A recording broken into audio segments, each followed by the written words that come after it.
El 6 de septiembre de 1976, en la base aérea soviética de Tsuwayevka, en la región de Primorie, a menos de 600 kilómetros de Japón, un teniente de 29 años se sentó en la sala de instrucciones con los ojos fijos en el mapa.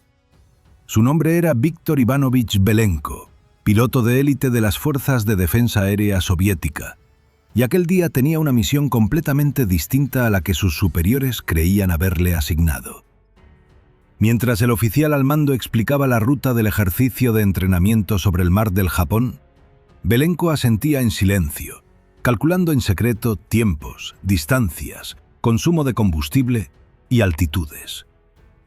Cada cifra que repasaba mentalmente no tenía nada que ver con los blancos de práctica que los barcos soviéticos lanzarían al aire aquella mañana. Todo lo que calculaba apuntaba hacia un único destino: Japón. Nadie en aquella sala habría podido imaginar lo que ocurría dentro de la cabeza de aquel hombre.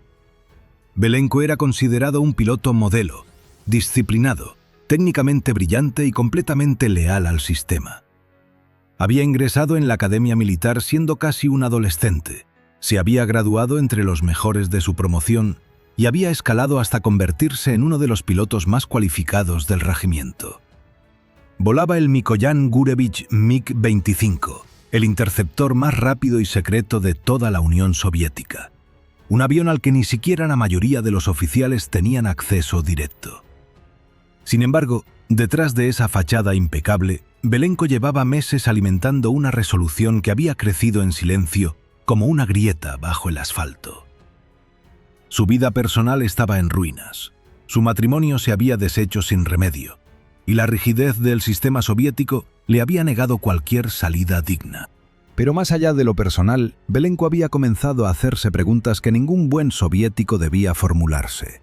Si el enemigo americano era realmente el monstruo que el partido describía en cada discurso y en cada sesión política obligatoria, ¿por qué entonces la vida dentro de la Unión Soviética seguía siendo tan oscura, tan controlada y tan vacía de perspectivas? Esas preguntas no tenían respuesta permitida dentro de las fronteras del país, así que Belenko había decidido buscarla fuera.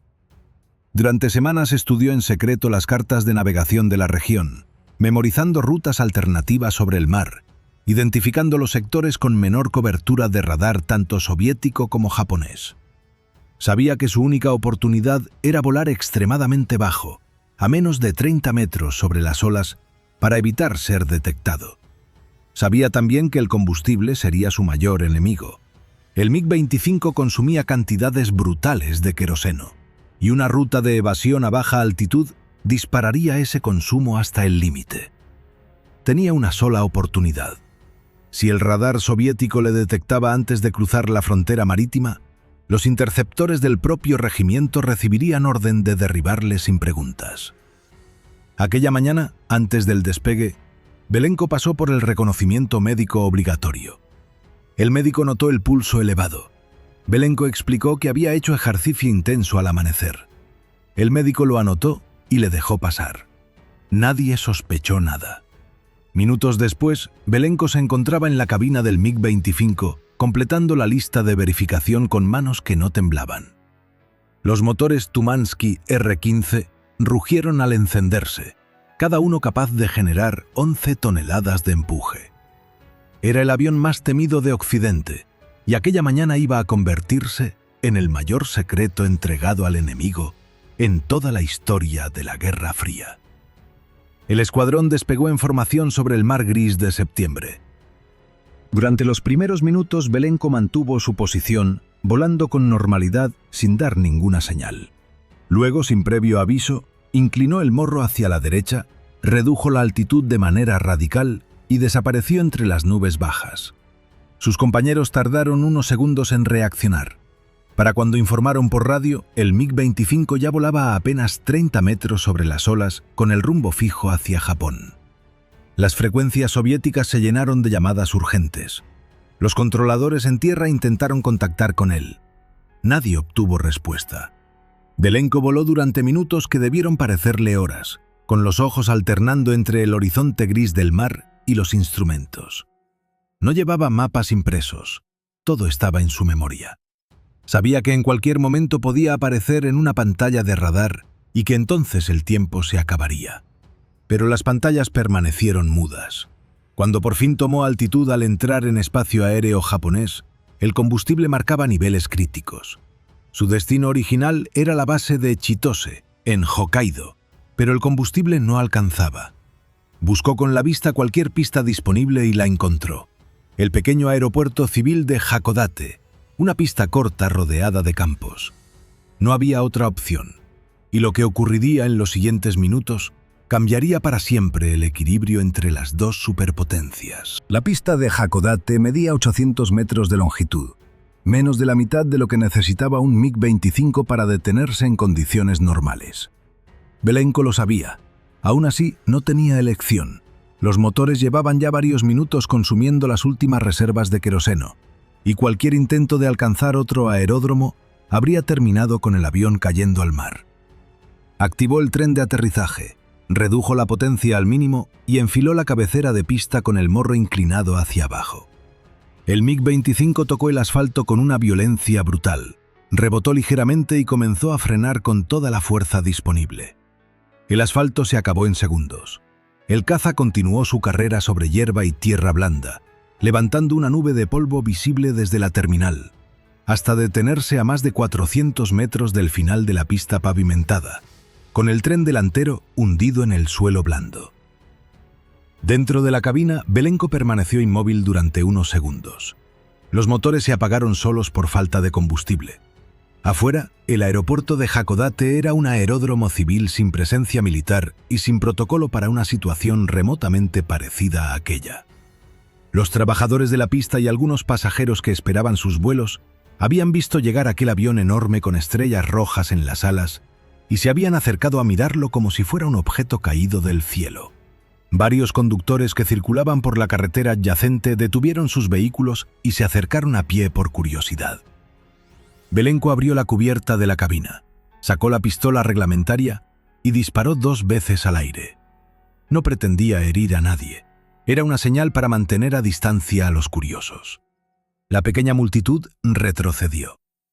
Belenko se descolgó del avión con calma, se quitó el casco y esperó de pie junto al fuselaje. Cuando los primeros empleados del aeropuerto se acercaron con cautela, el teniente pronunció en ruso las palabras que llevaba meses ensayando. Quería desertar y solicitaba asilo político en los Estados Unidos.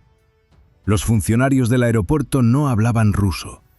Nadie en aquel pequeño aeródromo provincial había recibido jamás formación para gestionar la rendición de un piloto militar extranjero.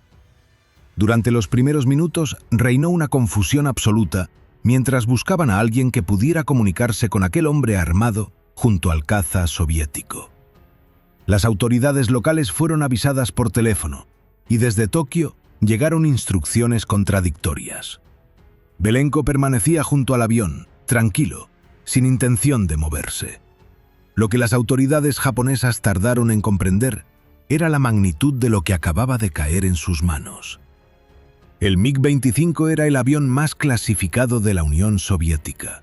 Occidente llevaba más de 6 años intentando obtener cualquier dato técnico fiable sobre su interior, y cada intento había fracasado.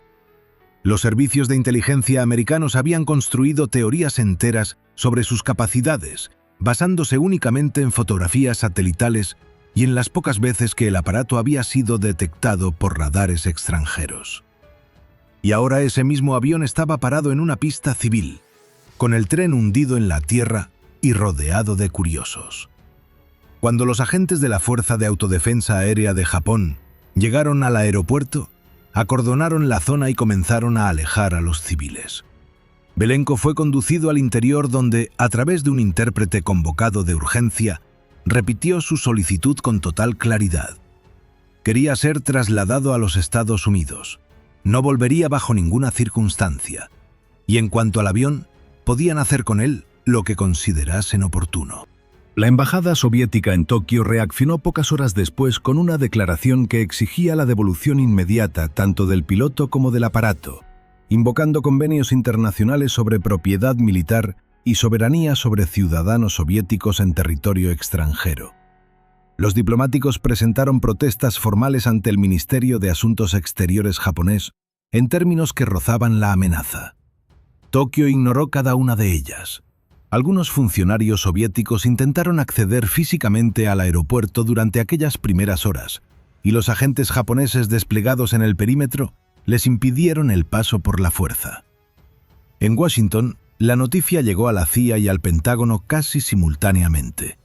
Un equipo de técnicos aeronáuticos, ingenieros de inteligencia y oficiales de la Fuerza Aérea fue convocado con urgencia máxima para viajar a Japón.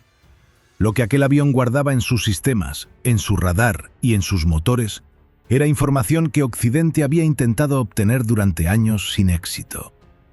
El MiG-25, considerado durante años el arma aérea más peligrosa del bloque soviético, estaba a punto de revelar todos sus secretos, y lo que los expertos encontrarían al abrirlo destruiría de golpe el mito más poderoso de la Guerra Fría. Para entender por qué el mundo entero temía al MiG-25, hay que retroceder hasta finales de la década de 1950, cuando la carrera armamentística entre las dos superpotencias alcanzaba una intensidad sin precedentes.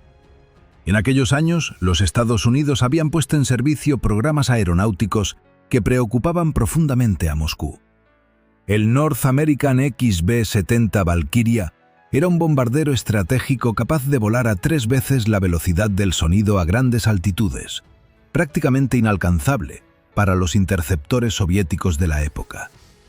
El Lockheed SR-71 Blackbird podía fotografiar cualquier punto del territorio soviético sin que ningún misil ni ningún caza pudiera alcanzarlo. Y el North American F-108 Rapier, aunque finalmente cancelado, representaba la amenaza de un caza americano que dejaría obsoleto todo lo que la Unión Soviética tenía en servicio. Ante ese panorama, el Kremlin ordenó al buró de diseño Mikoyan Gurevich desarrollar un interceptor capaz de neutralizar esas amenazas. El resultado fue el MiG-25, construido con una filosofía radical: velocidad y techo operativo por encima de todo lo demás. Para alcanzar esos objetivos, los ingenieros soviéticos tomaron decisiones que en Occidente habrían sido impensables.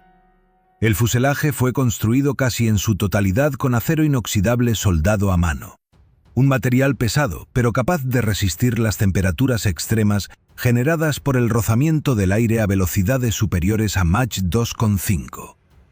El titanio, que los americanos usaban para aligerar sus aviones de alta velocidad, resultaba demasiado difícil de trabajar con la tecnología industrial soviética de la época. El avión pesaba más de 36 toneladas completamente cargado, una cifra brutal para un interceptor. Los dos motores Tumansky R-15 eran capaces de propulsarlo hasta Mach 3,2 en condiciones ideales. Pero esa velocidad ocultaba un problema grave que los ingenieros conocían perfectamente. Mantenerla durante más de unos pocos minutos comenzaba a destruir los propios motores desde dentro. El calor generado por la fricción era tan extremo que los álabes de las turbinas empezaban a deformarse.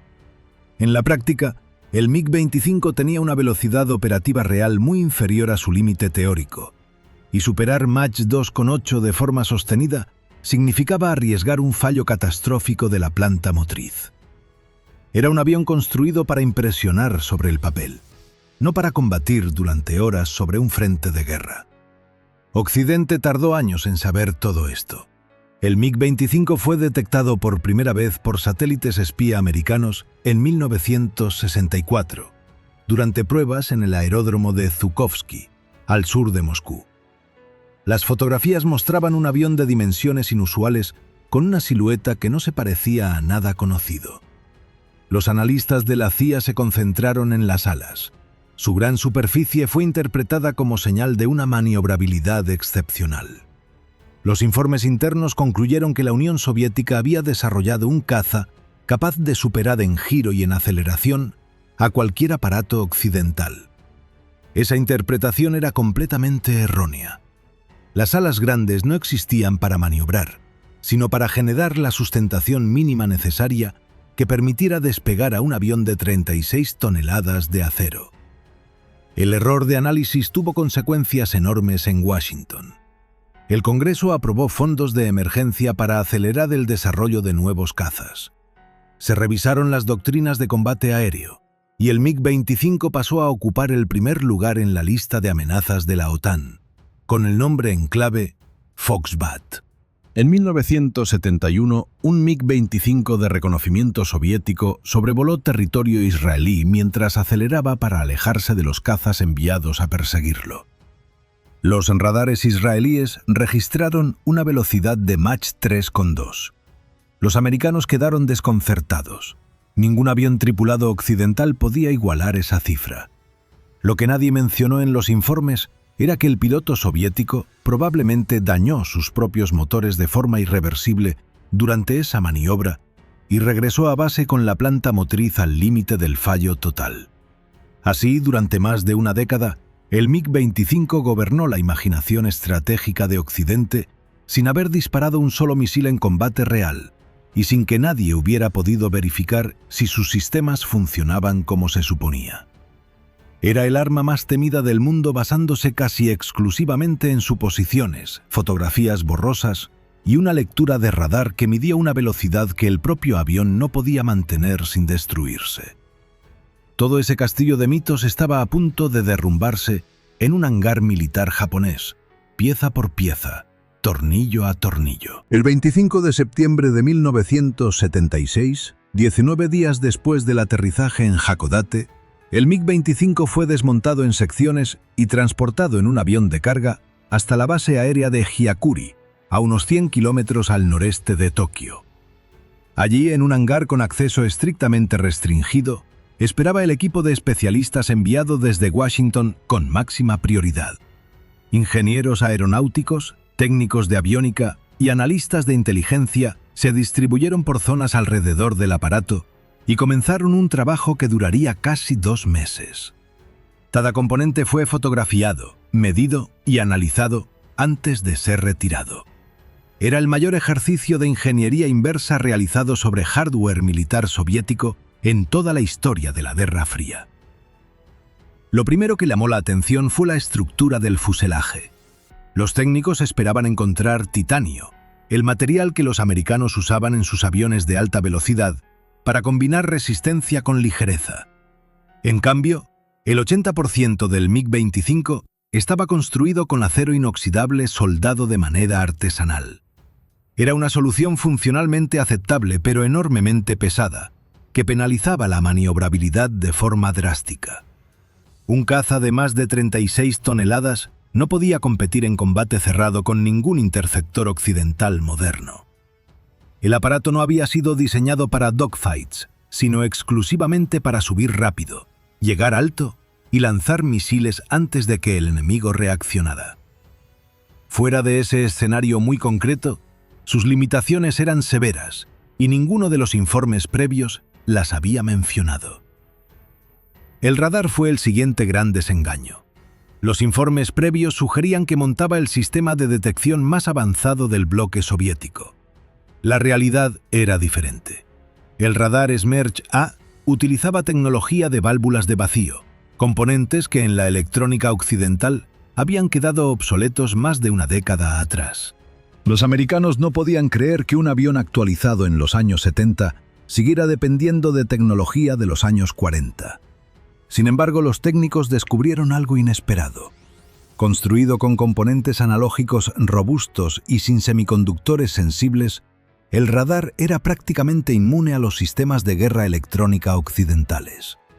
Era una solución primitiva con una ventaja accidental que ningún analista había previsto. Los motores confirmaron lo que ya sospechaban.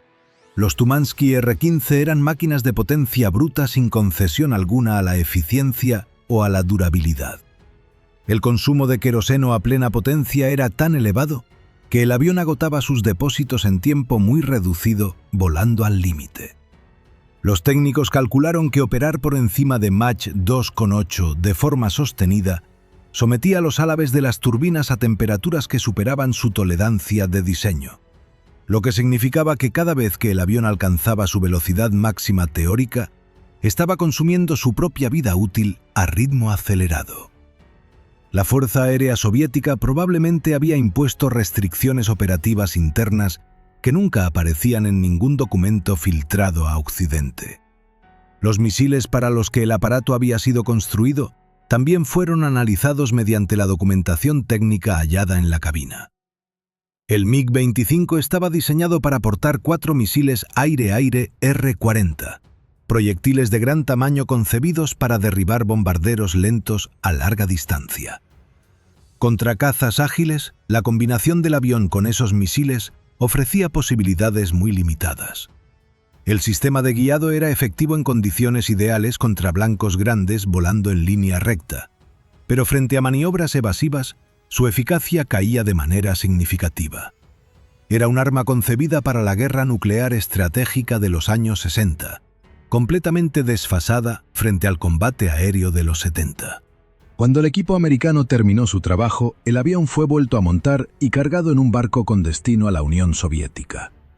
Junto al aparato viajaba una factura formal del gobierno japonés por $40.000 en concepto de daños en la pista y gastos de almacenamiento. La deuda nunca fue pagada. Cuando los ingenieros soviéticos inspeccionaron el MiG-25 a su llegada, descubrieron que los americanos habían ido mucho más lejos de una simple observación. Los fusibles del radar habían sido sustituidos por componentes de fabricación occidental. Los sistemas de aviónica mostraban señales de haber sido desmontados y vueltos a ensamblar. Varios circuitos llevaban marcas de medición que los técnicos identificaron de inmediato. Occidente no solo había visto el avión por dentro, lo había copiado, analizado en profundidad y devuelto envuelto en silencio. La magnitud del daño causado por la deserción de Belenko no se midió en kilómetros ni en toneladas de acero. Se midió en decisiones estratégicas que ambas superpotencias tomaron a toda velocidad durante los años siguientes. El primero en reaccionar fue el Pentágono, que antes de que el MiG-25 abandonara el hangar de Hyakuri, había comenzado a redactar sus conclusiones operativas. El informe final fue categórico. El avión soviético más temido del mundo no era un supercaza polivalente, sino un interceptor especializado con limitaciones graves fuera de su misión concreta. Esa conclusión, sin embargo, no frenó los programas americanos ya en marcha. Los aceleró. El McDonnell Douglas F-15 Eagle había comenzado su desarrollo en 1969, precisamente como respuesta a las primeras imágenes satelitales del MiG-25. Cuando en 1976 los americanos pudieron examinar el interior del aparato que habían intentado igualar durante años, descubrieron que el F-15 no solo lo igualaba, sino que lo superaba en prácticamente todas las categorías relevantes para el combate real. Su radar AN/APG-63 era tecnológicamente una generación completa por delante del Smerch A soviético. Su estructura de titanio y aluminio lo hacía significativamente más ligero, más ágil y con mayor autonomía. Y a diferencia del MiG-25, podía operar a plena capacidad durante misiones prolongadas sin destruir sus propios motores en el proceso. En el lado soviético, las consecuencias fueron más complejas. El Ministerio de Defensa inició una revisión exhaustiva de todos los protocolos de seguridad que habían fallado aquel 6 de septiembre. Varios oficiales del regimiento de Tsuwayevka fueron sancionados. Los procedimientos de control psicológico sobre pilotos de aparatos clasificados se endurecieron considerablemente. Pero más allá de las consecuencias disciplinarias, Moscú tuvo que enfrentarse a una realidad que no podía ignorar. El concepto del MiG-25 había quedado completamente expuesto y necesitaba una respuesta urgente. La primera medida fue el MiG-25PD, una versión mejorada que entró en producción 2 años y medio después de la deserción. Su nuevo radar sustituía las válvulas de vacío por electrónica de estado sólido, mejorando parcialmente la detección a baja altitud. Sin embargo, el fuselaje de acero, los motores voraces y las limitaciones de maniobrabilidad permanecían intactos. Era un parche sobre una arquitectura fundamentalmente comprometida, y los propios ingenieros soviéticos lo sabían. La respuesta real fue el Mikoyan MiG-31, que partía de la célula del MiG-25, pero incorporaba motores Soloviev D-30F-6 de mayor empuje, un radar Zaslon capaz de rastrear 10 blancos simultáneamente y atacar 4 en paralelo, y sistemas que permitían coordinar 4 aparatos en vuelo sin control desde tierra. Entró en servicio en 1981 y representaba un salto tecnológico real, pero su existencia era la confesión más elocuente del fracaso anterior. Había sido necesario construir un avión completamente nuevo para corregir los errores del viejo. En cuanto a Belenko, obtuvo la ciudadanía americana. Trabajó como asesor aeronáutico para la Fuerza Aérea y colaboró con fabricantes de defensa durante años. Las autoridades soviéticas lo juzgaron en ausencia y lo condenaron a muerte por traición, sentencia que nunca pudo ejecutarse. En entrevistas posteriores, explicó que su decisión no había sido impulsiva, sino el resultado de una convicción construida durante meses, y que lo único que lamentaba era no haber podido avisar a su familia antes de despegar. El MiG-25 continuó en servicio con varias fuerzas aéreas durante décadas. Irak lo utilizó durante la Guerra del Golfo de 1991, donde los aparatos iraquíes evitaron sistemáticamente el combate directo con los cazas de la coalición y fueron destruidos en tierra o abandonados sin haber demostrado ninguna de las capacidades que durante 20 años habían aterrorizado a los planificadores de la OTAN. El avión que una década antes había sido el más temido del mundo, terminó su historia operativa sin una sola victoria aérea confirmada contra un oponente de tecnología comparable. Un teniente de 29 años, volando a 30 metros sobre el mar con el depósito casi vacío, había logrado en una mañana lo que ningún servicio de inteligencia occidental había conseguido en años: demostrar que el arma más poderosa de la Guerra Fría era, en gran medida, una ilusión construida sobre el miedo. Si esta historia te ha enganchado, dale al like, deja tu comentario con lo que más te ha sorprendido y suscríbete para no perderte lo que viene, porque las próximas historias son igual de impactantes.